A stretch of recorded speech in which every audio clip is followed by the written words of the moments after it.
Hey everyone, I'm Chris Lesniak, And I'm Rob Byer, and this is the Debate Math Podcast. Debating Mathy topics and Mathy pedagogy with Mathy people just like you. Let's get into this month's debate. When teachers get their certification in a state, it's usually for a specific subject and a grade band. For instance, I got my certification in K-6 elementary first, and then I added on 6 to 9 social studies and 7 to 12 math, where Chris was certified in math for grades 7 through 12. So some grade bands are narrow and some are wide, and it can vary from state to state or year to year. And we wanted to explore this choice in more detail with our latest debate resolution. Should we narrow the grade bands? So here, arguing that we should have narrow grade bands, we have an educator who travels across the nation and world to learn about teaching mathematics with teachers through the process of lesson study. He's a skydiving, scuba diving, bungee jumping, snowboarding professor of mathematics education with over 75 peer-reviewed research publications on the teaching and learning of mathematics. He has been an invited keynote speaker to mathematics education meetings around the world, including Australia, Chile, China, Japan, and Thailand. Ooh. He's also a former Teacher of the Year of the Oklahoma City Public Schools and the University of Arkansas in Fort Smith. It's Dr. Gabriel Matney. Hi, Gabriel. Hey, Chris. Glad to have you here. Can you tell our listeners where you are and what your current role is? Absolutely. I'm currently located in my home in Bowling Green, Ohio, and I am a professor of mathematics education at Bowling Green State University in Ohio. Wonderful. And then the question we ask all of our guests is, when did math first become controversial to you? Well, I think that was second grade. It became controversial to me personally. I was called in with my mother for a special session regarding my inability to subtract. And at the time, I could remember as a kid thinking, I'm not quite sure why we're here, right? But I listened to my teacher talk to my mom about my difficulties with subtraction, and then my mom started helping me at home with some things. And as I grew up and reflected, I recognized, so I'm growing up as a young boy. I have some problems with mathematics. There's some things that are difficult for me, evidently. So so that was the first time I felt like math was something turbulent in my life. Thank you for sharing that. Now, arguing that grade bands should not be so narrow, we have a math specialist and national board certified teacher with a doctorate in math ed, who worked as an instructional coach for K-5 math and literacy and a PD coordinator for math and science. She has served as the president of the Ohio Council of Teachers of Mathematics, OCTM, a curriculum co-designer, and is an instructor for assessment and math methods courses at the Ohio State University. She has published in various journals and presented at multiple state and national conferences. She strives to lift the voices of all learners by providing experiences that will engage and empower them. It's Dr. Jody Bailey. Hi, Jody. Hi, glad to be here. Can you remind our listeners where you are and what your current role is? Yes, I am currently a math specialist with Hilliard City Schools, where I work with 7th and 8th graders. And I am currently in my home in Dublin, Ohio. Well, welcome back.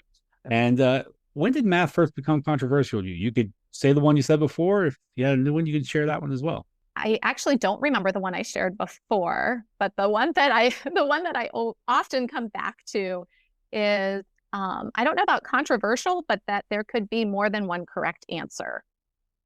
And I did not know that until my first year of teaching. When I assigned a page, I just thought kids should be doing some writing about their thinking. It was back during Ohio's proficiency test era. And I started grading their papers, and kids had a different answer than the one I had gotten when I made my answer key. And they were students that it surprised me that they had the wrong answer. So I looked more carefully at their work, and they had interpreted the problem a little differently, and their answer was absolutely correct. So the idea that there could be more than one correct answer to a math problem was somewhat controversial for me and embarrassing when I had to scratch out my notes that they were not correct. Wonderful. Thanks for sharing that. And with that, let's get into the debate. We begin with opening statements from each of our speakers. You each have 2 minutes to present your arguments. And we're starting with you, Gabriel, arguing that we should have narrow grade bands. You are up, Gabriel, and your time begins now. Okay, so good teaching is complex and difficult to do because learning is actually complex and difficult to achieve. So that is why teaching is a profession. It's difficult. One cannot simply walk into a classroom on a day-to-day basis and significantly affect learning of children. It requires professional attributes, things that we attain from both knowledge and experience. It requires that we really think about who we are and who the students are and what we want them to learn. We're always in a relationship with something being learned. So for a teacher who is working to create a space where something, where a child can encounter the content of learning, it's critical for the teacher to know many things. Those things include how to create a learning ecology with students, how to motivate them, how to build rapport with them. And yes, a teacher needs to deeply understand the content and its connections that they're trying to bring the students into, that they're trying to engage the students in. Ensuring good teaching across the state is actually even more complex than just, what we do in a single classroom. Ohio has 110,000 teachers, for example. So as states wrestle with the issues of licensure and certification, it's a big task. 110,000 people in Ohio. So as such, our teachers deserve the best preparation and the best further PD that we can provide. To do so would mean recognizing that professional knowledge and dispositions take time and are critical to the success of our students. A PK8 grade band for certification is way too large. It deprofessionalizes teaching. It ignores mountains of research showing that this is a terrible idea for the preparation of teachers and the learning of their future students. On top of that, recent research by O'Mellon, which surveyed those wishing to become teachers across 26 different counties in Ohio, 26 different universities in Ohio, has shown that this will exacerbate the teacher shortage. As many as 23.4% of those who would be coming into education otherwise will choose to go into other professions. So to support these claims, I will share research data based on 2 focal areas. The first focal area will be the psychology and human need of those seeking to enter the profession of teaching. The second focal area will be about the need for the development of early childhood and elementary teachers' dispositions and specialized content knowledge, specific to mathematics, but also the STEM fields more generally. Thank you. And now we will hear from Jody, arguing that we should not narrow the grade bands. Jody, your time begins now. All right, thank you. Well, it is my stance that a broader grade band offers actually more opportunities for a coherent educational experience. As many educators will attest, students in their classroom are not all working at identical skill levels. This is particularly true following the inconsistent learning that occurred during the pandemic and is particularly evident in a subject like mathematics, where topics and skills build upon one another. For example, I have colleagues who are trying to support middle school students, and they say they don't have the background knowledge with fractions or early numeracy concepts to help connect the material for their students. So by preparing teachers to spark curiosity and listen to students' ideas, we can create math classrooms where both teachers and students feel empowered by mathematics. This broader licensure band that prepares generalists allows teacher preparation programs to focus on supporting the whole child rather than a focus on specialization in a particular content area. Using my own journey as an example, I began my teacher education program with a goal to teach kindergarten because I loved children and books in that order. To me, math was a boring chore, and my coursework did little to change that mindset. When I was hired to teach fourth grade, I was asked to attend a math teacher leader meeting. This opportunity completely changed the trajectory of my career. I relearned mathematics by engaging my students in problem-solving tasks and listening to their strategies. This experience gave me a window into a different way of thinking about mathematics and prompted me to earn a doctorate in mathematics education. Wondering how a mathematical idea grows and blossoms across grade levels has been a motivation for my work, and I have seen the same spark of curiosity in others. A broad understanding of numeracy, along with an understanding of interdisciplinary connections, will equip teachers to serve all students in their classroom, rather than a particular course or grade level. For example, while my current role supports students in grades 7 and 8, much of the content work we do begins with additive reasoning, as I work to move them towards multiplicative and proportional reasoning. As educators work to help students recover from the unfinished learning that resulted from the pandemic, we encounter students with a variety of skills and levels of understanding. Once a teacher knows the specific grade level or course they are teaching, as they work their way into their career, they can dig deeply into the curriculum and supporting resources to continue building their expertise with the mathematical content. In the methods courses I have taught over the years, I share with students that I cannot teach everything they need to know in one semester. My goal is that they leave my class with a sense of curiosity, a desire to make connections across different strategies for problem solving, and most importantly, listen carefully to student thinking. I have completely relearned mathematics by listening attentively to the thinking of children. Without the opportunity to teach different grade levels and content areas, I would not be where I am today. Is a narrower licensure band limiting teachers from reaching their full potential? Wow. Thank you both for your opening statements. Already my wheels are turning. I know I can normally tell when the wheels are turning in Chris's mind as well. The first thing that I'm thinking of, because I think this is where we should probably start, is for both of you. What's an acceptable grade band?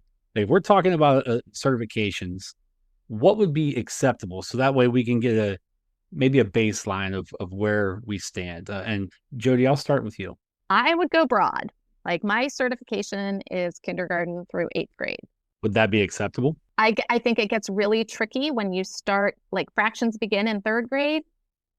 And so if you say like Ohio's is currently 4.9. So if you're 4.9 licensure in math, you miss all of those foundational fraction ideas in grade 3. Gabriel? Well, I think that I agree with Jody that it's tricky. At our university, you don't miss those because we have several courses in which students are learning specialized content knowledge. And so it may depend on where you're educated and what their program is focusing on. Obviously, the things that Jody has brought up, both in her opening statement and in this reply, are exactly right, that we need those who are teaching upper grades to understand connections in lower grades, because those connections are important, and the likelihood of you having a student or multiple students that are going to need to start at a different spot, right, is high, actually. So that's what we do in our preparation program. We go down and make sure that happens. As far as the licensure bands, whether they should be narrowed or broadened, and what would be an acceptable level, another complication comes in with what all do we mean by one should be able to teach in a grade band, right? For example, according to current Ohio law, those who would be certified will no longer be able to be certified in grades 4 through 9 in 2 content areas. Rather, there will be 2 bands. One is pre-K to grade 8, everything. You have to know everything. You have to know all the connections for social studies, all the connections for science, all the connections for math, all the connections. And on top of that, you have to understand all the psychology of all the ages of students as they transpire across a gigantic age range at the point in human growth where those changes are significant and rapid, right? It's not like we're talking about 10 years of adulthood. We're talking about 10 years of childhood here, age 4 to 14. That's where I'm saying it's too broad. And I think our old licensure bands made more sense. Somebody could focus on pre-K to grade 5, right? And they could kind of generalize across all the subject areas because the band was smaller, right? Then you could take 4-9 and you could focus on 2 content areas. Content ramps up pretty heavily in those areas. So focus on 2, get to know the children of middle childhood, what their psychology is, who they are, what makes them tick, what motivates them, all those things. And then grade 7-12, you would focus on 1. So see, those bandwidths, right, of 6 to 7 years makes sense when you're thinking about the amount of, you're trying to wager the content that we're teaching, right, and the demands of that versus all of the time frames and the changing of children that we're engaging in. Yeah, I see. So a big part of it is because, especially in the younger grades, how many subjects the teacher is responsible for. I'm just curious, kind of adding to Rob's question, if we're talking about just math, like if there was a math specific certification, Jody, would you still be with K-8 as a good grade band? And Gabriel, would you want to have narrow, if it was a math specific kind of role or option, would you still want that? Or would you be okay with K-8 if it was like one subject only? I actually would not be in favor of a single subject for something like K-8. And I will say, I'm not sure about the pre-K. Like the old licensure was actually birth through grade 3, which was a lot. So kind of, I agree with your point, Gabriel, like teaching infants or 3-year-olds. I taught preschool. Like age 4, I feel like, yeah, they're starting to show some of those characteristics of students you would see in elementary school, but obviously an infant is something different.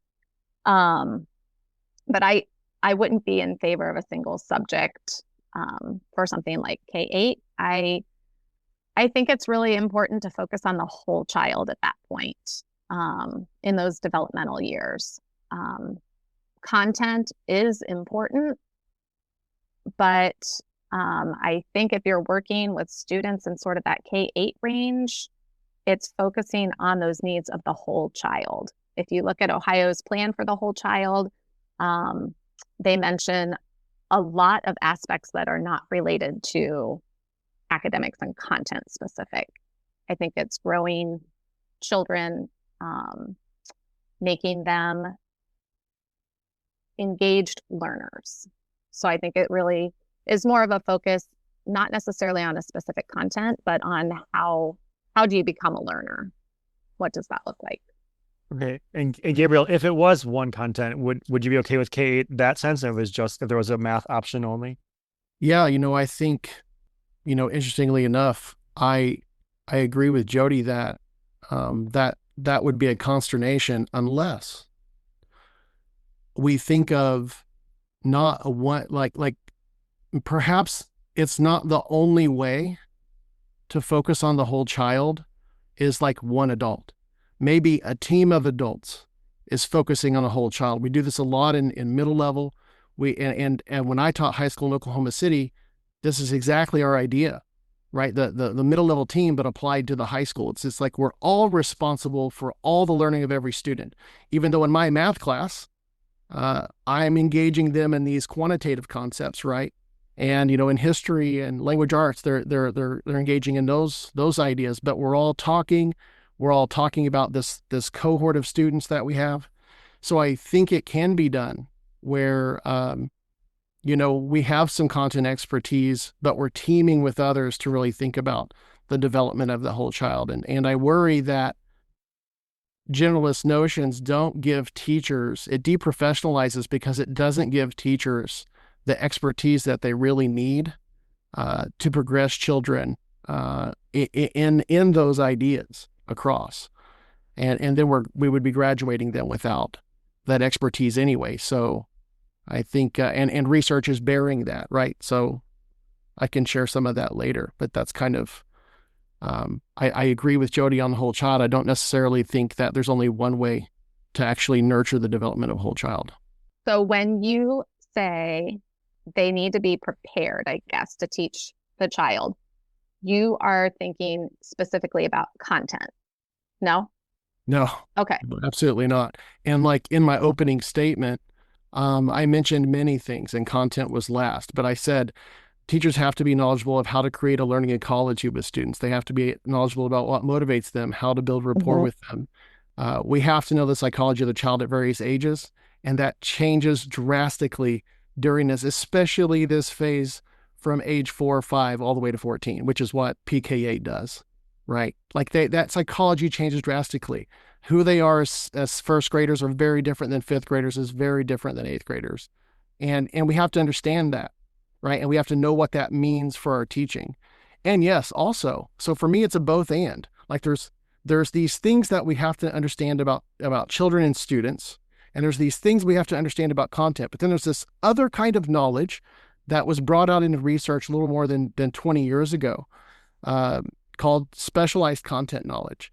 And that is the content knowledge teachers need exactly to bridge those two things, right? Knowledge of the child and knowledge of the subject. So, mostly when I talk tonight about content, I'm thinking about the content teachers need, and that's that specialized content knowledge, not the general knowledge like an engineer needs to know how to do these things, but rather things an engineer doesn't need to know, but a teacher has to know. They have to know how to bridge that content with uh, who the children are in that case. And who the children are in first grade is not the same, not even close to who they are in eighth grade. And to say to a teacher, oh, we could one in your first year of teaching, after you student taught and you did a lot of reading, right, in your first grade classroom, now we're going to hire you, and now I need you to teach eighth grade science. I don't know how we prepare someone for that with a first grade placement.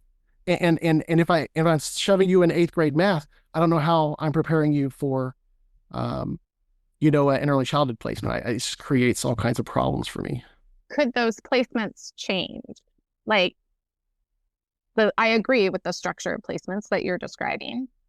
That's tricky. So my placements were kindergarten and fifth grade for student teaching. But I also had several field experience placements for anywhere from 2 to 4 weeks, like throughout my education, that were in a variety of settings. So I was in a second grade classroom for about a month. I was, and we, were sprinkled across urban, suburban, rural settings. So I want to jump in real quick because, this is something that's very real to my current position. Across many urban districts, partway into the year, they do something called leveling. And where, you have a first grade teacher that has been the first grade teacher all year up to that point. And then because of openings and, how long teachers have been there and things like that, so they'll get moved. And, recently like last year, we had a teacher who was in first grade that got moved to like seventh grade math. And if they have a pre-K 8 cert, I mean, technically they can do that. So I guess my question is more around if we're thinking about content and trying to be, content experts or content pedagogy experts, like is pre-K to 8, like if we do a pre-K to 8 cert, this is more for Jody first. If we do a pre-K to 8 cert, like what does the pre-service model look like? How does that have to change? And then in terms of like districts, like a district, large districts, what does professional learning look like to try to make sure our teachers are prepared for that? I think I really benefited from a strong foundation in inquiry-based learning. So I think as a teacher, I came in with a mindset that I still needed to continue learning. So I feel like a lot of the inquiry-based lessons that we did in science, actually, I would translate that to social studies. I would translate that to even some of the reading that we would do. I would integrate picture books into science and social studies lessons. I actually did not feel that my math coursework really prepared me. I had to do a lot of learning on my own for that. But I think what sparked my curiosity about that was this opportunity to be introduced once I had a job to problem solving tasks where kids listened or the kids solved and shared their thinking.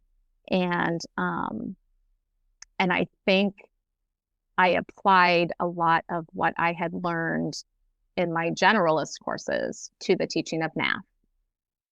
And Gabriel, to you, we talk about more narrow.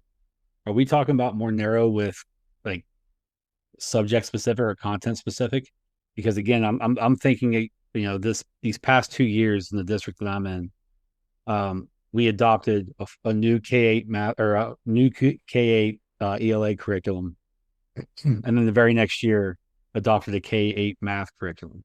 So these teachers who are, self-contained have to understand not just the child, but the content also. So if you're looking at those grade band specifics, shrinking those and narrowing those, are you saying like we should go more content specific with that, or are you okay with keeping it as like a all cert like it is in many states? So I think the way we had it originally actually was research based and made the most sense. And that is kind of splitting the difference on your question, right? So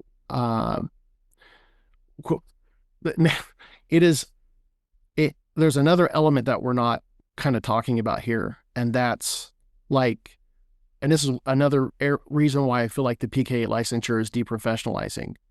And O'Mellan et al.'s research this year, 2024, in the state of Ohio shows this well. When people are wanting to enter the profession of teaching, they want professional choice. They enter with two things in mind, most generally. The first of those things is exactly what Jody's talking about. There's an age of children that I love. Now, that age may be adolescence. It may be high school. Like some people just like those. Maybe Chris was one of those since that was his certification, right? And maybe you were, of a different mindset, right? But a lot of times they come in, and if you really press them, they're like, I really want to teach something like pre-K to grade 2. Only they'll probably stay to grade. Like they're very specific, right? Or they'll say something like, I love upper elementary. Like they're just goofy, and I just love that age 3, grade 3 through 5. Or they'll say, I really love 6-8. Middle school is my jam. Or they'll say, no, I really like high school 9 through 12. That their prefrontal cortexes are more developed, and I can reason with them better, and that's kind of who I am as a person. So I'd really like to teach that. And across those kind of 4 spectrums, then there's another thing that's probably going to come up. What do they want to teach? Like life skills or critical thinking or development of the whole child. Those kinds of things tend to be more elemented towards elementary grades, like PK2 or 3-5, more so than they do 6-8 or 9-12. And so I think it's a false dichotomy to say high school teachers don't care about students. They care about math. I don't think that's true. I think first and foremost, many of the ones I've met do care about that, but they also care about math. So it's a both and. I also think it's something that elementary teachers love as well. Now, they may not bear a passion for a particular content in all cases, but there is content that they care about. Like, how do I help them learn to be a good human, right? How do I teach them life skills? How do I help them manage the rigors of school? Because what's coming for them at their early childhood ages is a whole system, right, that we're trying to help them understand. Maybe they're an only child. Okay, now you're around a lot of other people. We have to learn to get along together, right? And all of that's having to happen in the early childhood ages. On top of, there are content standards that we need to teach, and it's a lot. So, having the time to become a professional in a particular age range with whatever content that you're teaching, whether that's a generalist content or specific content, is absolutely necessary for our profession. So let me kind of building on that. I'm thinking a lot about, because Gabriel, you mentioned something about teacher retention in your opening statement, and I want to talk about what's best for the teacher. So you're saying teachers have in mind a specific band they want to teach in or a grade level they want to teach in, right? And I want to focus on that. But can I go to Jody first? Like, so why would a like wider grade band help make teachers' lives better in some way? Or like, what thoughts do you have around that? Well, one thing I was thinking about, Gabriel, while you were talking was I had the opportunity at the OCTM conference a couple of weeks ago to run into one of my former students from Otterbein, who I'd had 10 years ago. And she made a comment that now she's teaching, I can't remember now, it was either fourth or fifth grade math. So she thought she wanted to teach language arts. She thought she wanted to teach younger grades. 10 years later, she's teaching fourth or fifth grade math and loves it. I think about my own career path. I would never have wanted to just stay in I wouldn't want to be a second grade teacher for 30 years.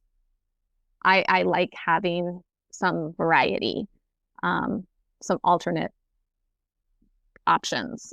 And I really believe that as I have wanted new changes and had the opportunity to learn new grade level curriculum, it has reinforced and strengthened my teaching skills.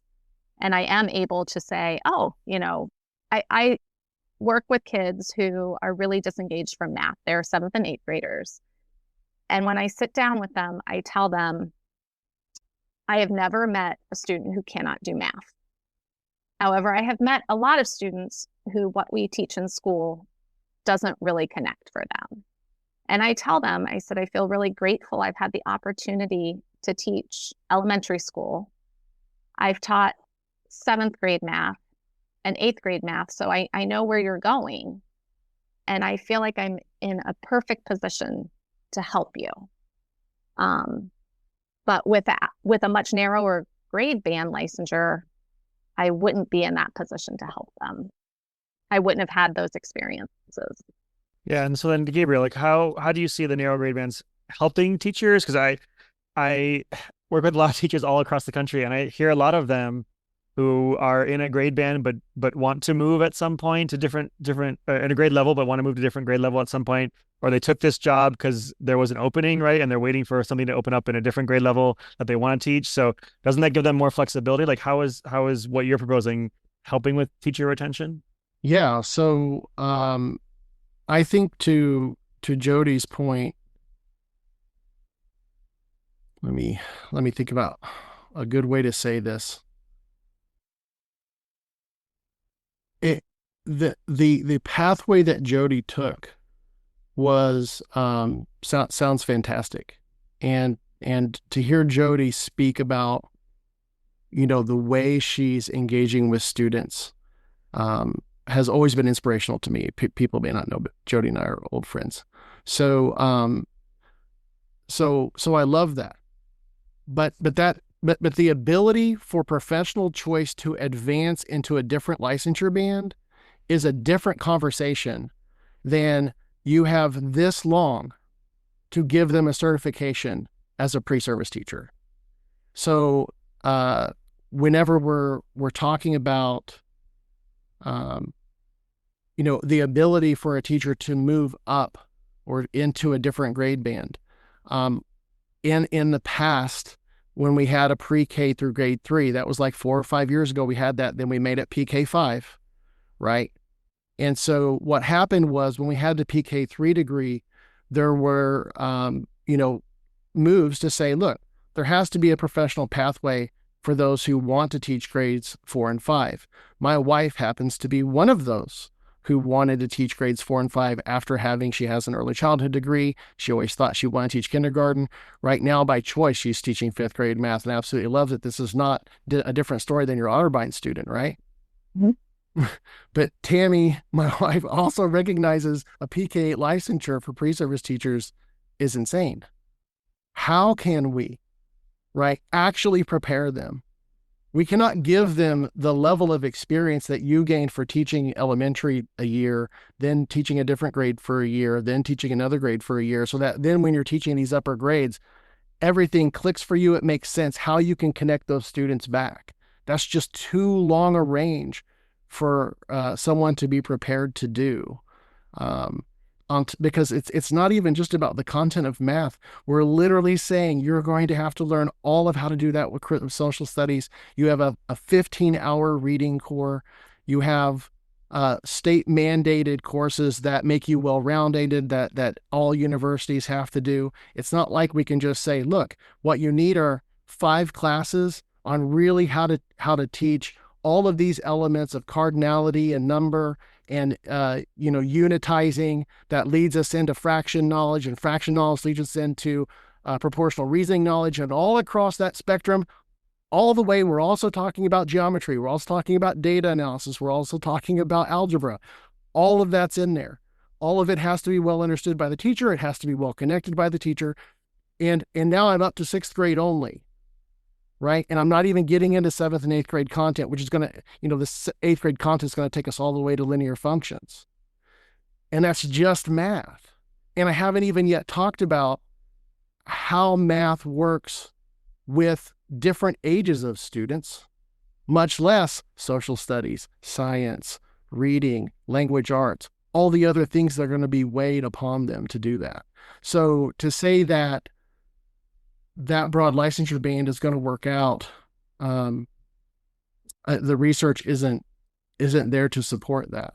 Now, pathways for teachers after they get like a certain expertise in something, those need to be fully there, like the 4 or 5 endorsements that we had in the past, and would also allow middle level. It seems like Rob was part of that maybe group that was saying, hey, look, I want to do this. So is there a pathway for me to do this other thing, and took advantage of that? I think that is an absolute necessary thing so that teachers can, again, have professional choice.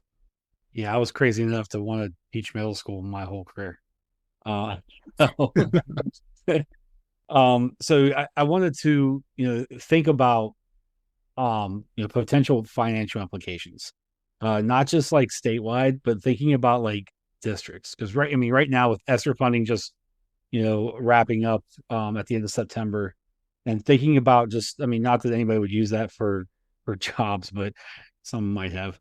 But thinking about, the money for districts, what are some of the potential financial implications for one versus the other? Like, is one more favorable for a district that may be struggling financially versus one that's, not? And Gabriel, I'll start with you on that one.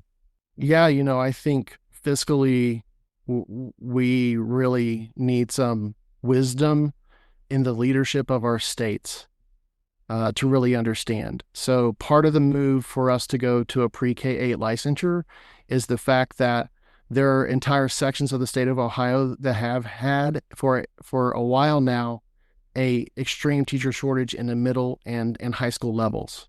So one of the ideas was, well, we have a lot of elementary teachers. Why not just make them eligible to teach upper grades? Okay, well, I get it, right? I see the issue, but there are things that are causing the issue, and those are the things that we need to tackle. Actually, not putting teachers in a position where a principal or superintendent can say, "Look, I know your passion's K2. I know your passion's K2. I get that, but guess what? I got to have you in grade 6 because I have 6 people willing to do K2." And 0 people willing to do grade 6. Somebody's got to move. You're the newest. I'm moving you. That's the way it's got to be, right? You're certified up to grade 8. I'm moving you to grade 6, or I'm moving you to grade 8. And I'm telling you I need you to teach this particular content because you're certified to do it. I'm telling you I need you to do that. That's the job. And so, there are tremendous consequences and they will be financial, because there will be more teacher attrition when people are not allowed to pursue their passion, right? There are people who have taught kindergarten for 30 years and they loved every day of it and they were amazing at it. There are people who need to move up, like Jody, like Rob, or need to kind of scale around, right? And so both of those needs need to be met, I think. as to the financial viability, that's a funding issue, right? And if we continue to shed teachers because we make practices that continue to deprofessionalize teaching, we are going to be in a world of hurt like we haven't ever seen. And if even the O'Malley research, if it's even half right, Ohio has been declining in the number of people coming into the profession, right? Which means there's a decline in the number of people being graduated, but the people retiring is not declining. And so if you exacerbate that with a policy where teachers lose their professional choice, right, about, where they're most passionate and can go, they will burn out faster, and we will lose them on that end as well as we're going to lose them on the pre-service end. I had a pre-service teacher in my office yesterday, very sad. He wants to be a high school teacher. So he says, look, I cannot get past the calculus. And I'm like, I hear you. There are harder math classes that are coming. Like if you want to be a high school teacher, these are the kinds of things that, are on the OAE exam that you have to pass, right, in order for us to certify you. And he's literally crying. I got the tissue box, right, where we're having this conversation. And I said, well, what about if you went to a K-8 degree? He's like, oh no, there's no way. I cannot. I'm not that guy. I can't, I'm not interested in teaching kindergarten. So what would you like to do? I don't know. Maybe I'll go business or something, right? So then I say, well, have you ever thought about doing middle level 4-9? Because BJSU currently still has that because, it's going to roll off like it's not law anymore. But until we have, have to completely shut it down, we will keep offering it. He goes, that's a possibility. And I have 2 or 3 secondary people every single year that will tell you the same thing. If middle level is an option, I might think about that instead of just leaving education altogether. But when you confront them with the other option besides teaching math in high school is all subject areas from pre-K to grade 8, that's not something they're interested in. On top of that, we had preview day this weekend. During preview day, students kept coming in, and I would ask them the 2 options that are going to be available soon, only 2 options. Are you interested in pre-K to grade 8, or are you interested in like high school? And they said, oh no, I'm right in the middle. I don't like the little ones, and I don't want to deal with the high school kids. And I'm like, and they kept saying it, like they kept coming in. And like, I'm wondering where are my high school teachers at? But they just kept saying and like gravitating over to the middle level table. These things are just weighing on me, I guess you could say. Gabriel, I'm curious because you've referenced research around the desire, I guess, or the goals of pre-service teachers. Yeah. Has there ever been any research on like 10 years into their career? How are they feeling about that? Not that I know of. Okay, because I have talked anecdotally with people who have that 4-9, and they're like, well, I really wish I would have, like, they're not always happy with the subject area they picked. And that's very anecdotally, it's a small sample, so I don't want to make any claims about that. But I was just curious because I was thinking how much, like, I don't want to teach kindergarten anymore. And I haven't for quite some time. They're cute and they're fun for about a half hour. But I was grateful when COVID hit. Our district was adopting all-day kindergarten. And so I was an instructional coach at the time. And I was so grateful for my K-8 licensure because if I hadn't had that, I would have been teaching all-day K during COVID. So because I had my K-8 license, I was able to go teach middle school math. So I know there are situations where perhaps it wasn't beneficial for a teacher, but in that specific situation, that was very beneficial for me. I want to jump in. I just have one last question for you, and then we'll start wrapping up here. So I heard Gabriel mention a few times about the professionalism or deprofessionalizing teaching and with too wide of a grade band. And so, Jody, you talked about in your journey moving from different grade levels over time and like how you grew as a professional. And I'm just curious, like, can you say more about the professional growth that happens when you have a wide grade band? And also, where do you go about to grow in these resources? Because you're out of university, right? So how do you keep growing in those places? Great question. I think ultimately a great teacher at heart is a continuous learner themselves. You just sort of have that innate curiosity to keep learning. And I think about my husband and my son, who are both computer programmers, and like when they come out of school, they have a skill set, but they also continue to grow their skills. Like I think teaching as a profession is the same way. We don't come out fully baked, right? We have some skills. A first-year teacher, I wouldn't expect them to know everything. I would hope that when they come out of college, they know where they can go for support. So what are those tried and true resources that they can go to? Joining professional organizations like the Ohio Council of Teachers of Mathematics, finding their support people. I would love to see a more robust support from the state level in continuing to support early career teachers, because there is so much that's crammed into a 4-year undergrad degree. I think it's unreasonable to expect people to come out with all of the knowledge Gabriel has mentioned in just 4 years. And then to Gabriel, so Can I reply to that? yeah. So I have a follow-up question for you with that. So like, because I'm getting the sense from when you talk like you want a narrower grade band because you're saying like in the university we can't like cover it all.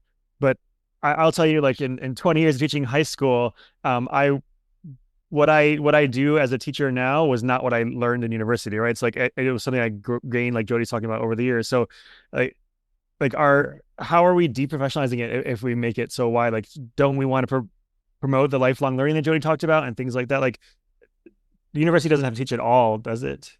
Yeah, I think that's exactly the line that we need to wrestle with here, because I'm obviously not saying they need to know everything or that it's even possible to know everything about teaching with a 4-year degree.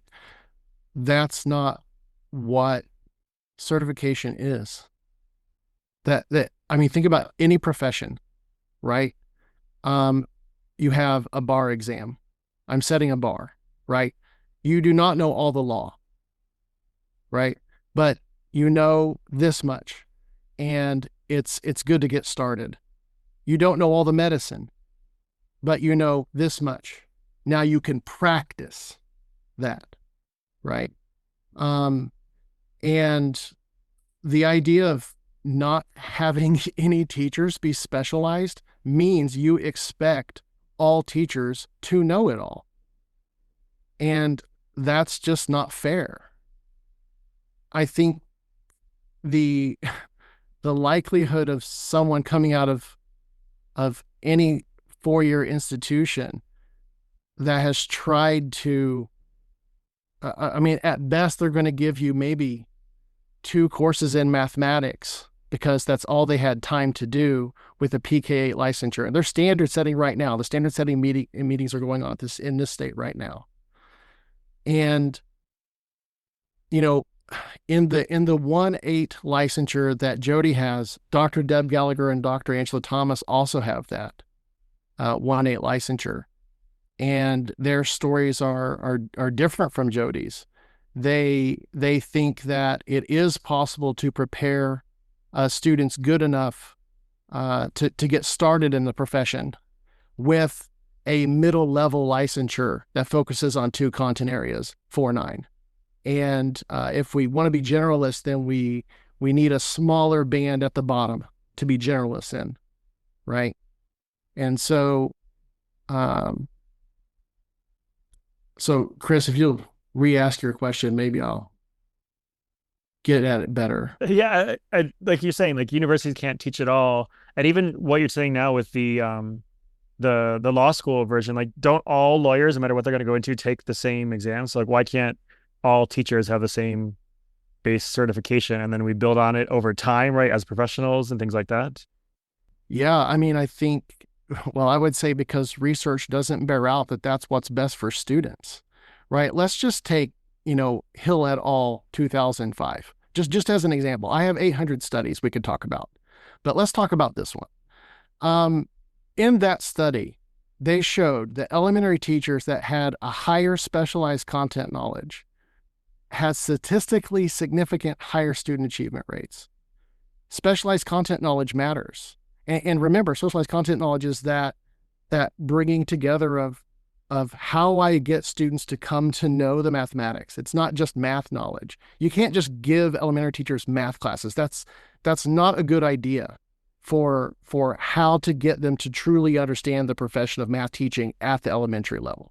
They need specialized content knowledge courses. And some of our programs in this state do that and some don't. I think the state needs to look at that. That's another thing I would advocate for. But in the Hill study, it's just one of many, though, right, that makes this link. And in fact, the reason why we created a 409 licensure band, right, and the original K3 licensure band was exactly to allow that level of specificity in knowing how to get children to do that. To water that down is the piece that I'm saying is going to deprofessionalize us. And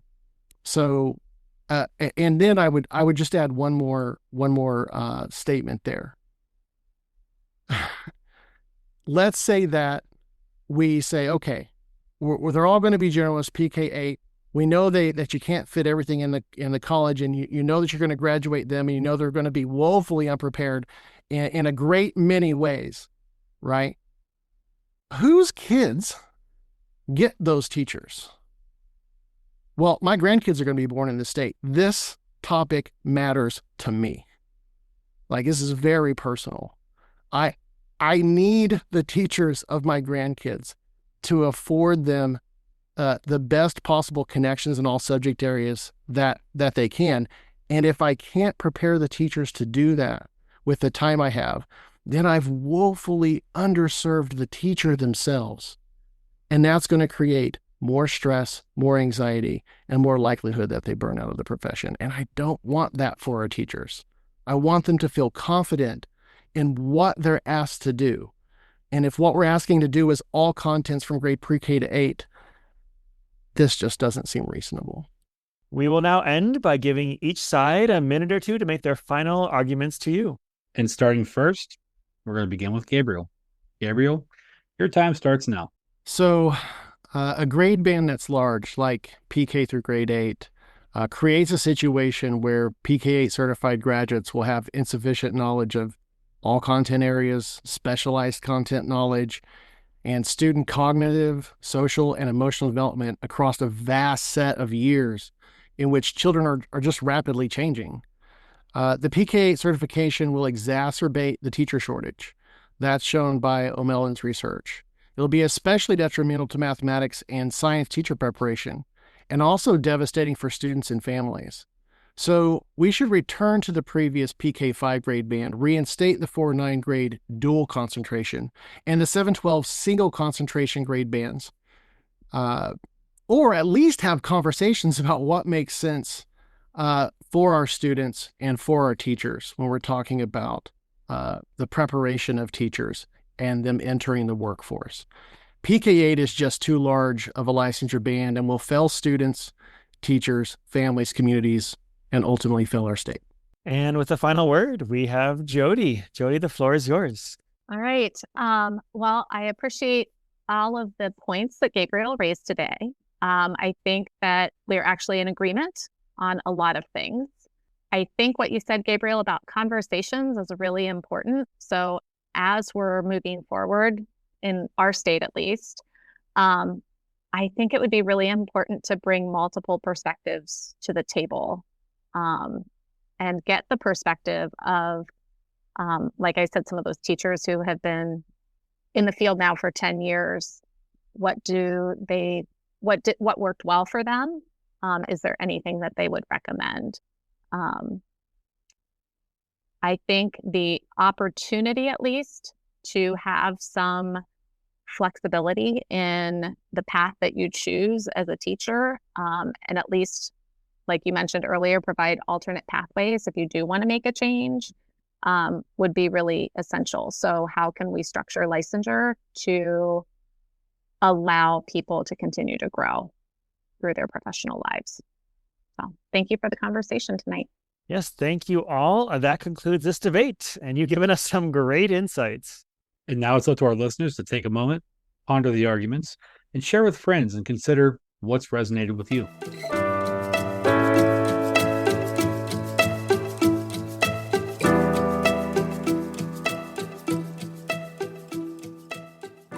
Be sure to go to our Twitter at DebateMathPod to share your thoughts on this debate. Where do you stand? And huge thanks to both of our guests, Gabriel and Jody. You were awesome. You were thoughtful and respectful. I know you are friends, but you have very opposite opinions on this fact. So it was great to see adults respectfully having an argument. Thank you so much. Thank you. Thank you. And thanks to those who are listening, and we hope you enjoyed and learned from this debate. And as we wrap up, Gabriel, where could listeners find you? Listeners can find me at my email address, gmatney@bgsu.edu. And Jody, where can listeners find you? Listeners can find me on LinkedIn. Just search for Jody Bailey. Awesome. Thank you all. Thank you.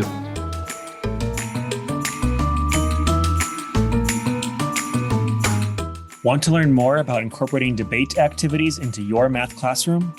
Go to luzniak.com/podcast to sign up for my mailing list and get your first set of example debate activities you could use with your students today. Go to luzniak.com/podcast. Don't forget to reach out to us with comments and questions on debatemath.com or follow us on Twitter at DebateMathPod and follow along with #DebateMathPod. Rate us and review us on Apple Podcasts. Or wherever you listen to this podcast. Your feedback is super important to us.